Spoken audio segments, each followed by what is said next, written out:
À l'occasion de la commémoration des 30 ans de son anniversaire, Bora Kamwanya, jeune notable et leader du territoire de Nyiragongo, a réuni les membres de sa fondation ce samedi 7 octobre 2023 dans la salle réalité au quartier Ndosho, avenue Nyabushongo, ville de Goma. Tout a commencé d'abord par l'hymne national de la RDC. Après, une minute de silence a été observée dans la salle en mémoire de toutes les personnes tuées à l'est de la République démocratique du Congo. C'est ainsi que Madame Sagentale, la chargée de genre de la fondation Bora Kamwanya, a présenté les réalisations que cette fondation est en train de faire et ce que la fondation projette faire dans les jours à venir. Tuko na maaktivite za mingi na zimoya zilishaanza. Tulianza na maavek deja bamoya balisha anza tumika, haiko vile na bengine musiuzike bientôt tuko na kia baoni. Avec zetu tunatumika, tuko na macycle. Cycle tunaifanya ya 9 mois pour dire que élection itapita mais fondation itaendelea.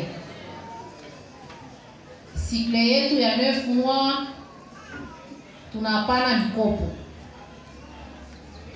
Ile mikopo tunapapatia échéance siku ya kurudisha ya miezi 4. Maaveke zingine zinapana kwa miezi 3. Shie tunapanaka kwa miezi 4. Ile miezi 4 unaenda narudisha pole mpaka siku miezi 4 inaenea. Tunatia 10% mpesa ye mulitwala. Ile 10% tunaigabula. Haiko vile tukugabula. Tunagabula 7% inaenda kwa Fondation Bora Kamwanya, 3% inabakia avec elle social. Cette maman témoigne ici ce que la Fondation Bora Kamwanya a déjà fait à sa faveur en payant les frais de l'hôpital lors de son accouchement. Baba Bora Kamwanya alinifanyia mambo mengi siweza kueleza. Na wakati niliposikia Fondation Bora Kamwanya, nimekushukuru sana kuvyonifanyizia juu depuis niko sialifikiaka, na kama leo niko ndani ya hospitali ulinitosha ndani kabisa.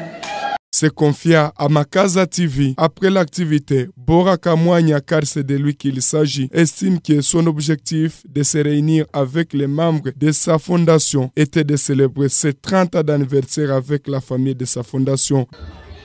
L'objectif de cette activité, c'était de célébrer mes 30 ans d'anniversaire. J'ai totalisé 30 ans et je voulais absolument le célébrer avec ma famille de Nyiragongo. C'était très important pour moi. Effectivement, cette fondation existe depuis décembre 2022. C'est une fondation qui est très jeune, mais qui est arrivée sur un déclic. C'est une fondation qui est arrivée sur le déclic qu'il y a beaucoup de choses à faire dans le territoire de Nyiragongo. Et il était de la responsabilité de la société civile, des enfants de Nyiragongo, d'apporter une réponse aux problèmes auxquels nous faisons face. J'ai eu l'opportunité de travailler et de grandir une partie de ma jeunesse à l'étranger. Et je voulais apporter des réponses que j'ai trouvées à l'extérieur aux problèmes d'ici. Innover dans la façon dont nous faisons la gestion de la société du territoire de Nyiragongo. Alors je voulais contribuer. Il y avait deux options. Contribuer en allant dans l'armée ou contribuer en allant à la députation et faire des propositions de loi qui ont du sens pour la population de Nyiragongo. C'est ça ma première motivation.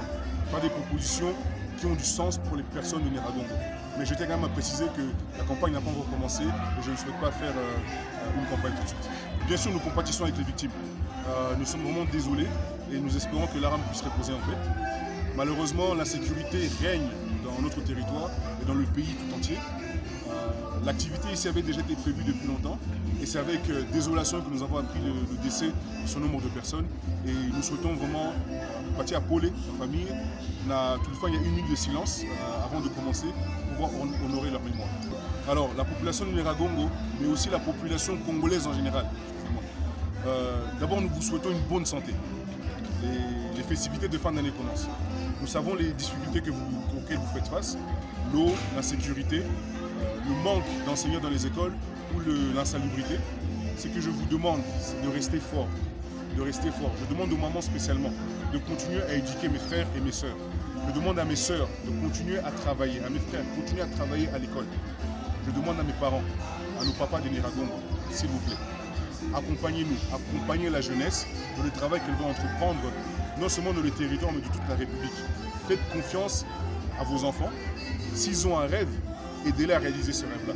C'est aussi votre responsabilité.